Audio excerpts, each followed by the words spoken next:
મિત્રો આપણે હવે ઘણા દાડા છે આ વ્લોગ બનાવવાનું ચાલુ કર્યો તો આપણે આપણી સ્કૂલે આવી જાઓ સ્કૂલ લેબડા મસ્ત થઈ જાય લીલાછમ આ કજુરા પ્રાથમિક શાળા સ્કૂલ જાઓ ત્યારે તમે બતાવશો અંદર આ ગેટ બેટ બધું બંધ એટલે કોઈ જતા નહીં હાલ તો કેન્સલ કરીને તો છોકરું સાયકલ લઈને આવે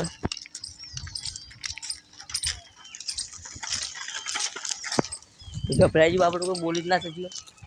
તો આપણે વાત કરતો સ્કૂલ જઈને ગેટ સાઈડ જો આપણે હોમમાં આપણે એટલે જવાનું તો કોમેન્ટ કરજો કોઈ સારી આપણે તો ઘણા દાડા બ્લોગ બનાવવાનું ચાલુ કર્યું એટલે કોઈ લોકેશન નહીં સારું બ્લોગનું એટલે આપણે ઓજ બનાવવાનું ચાલુ કરી દીધું આપણી જગ્યા પર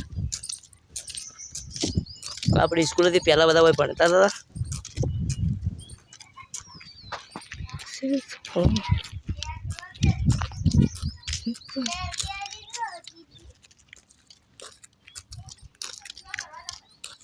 આપણે એક નવી દુકાન પછી બતાવતો મને આ દુકાન નવી બની है हाँ विको देखो गाला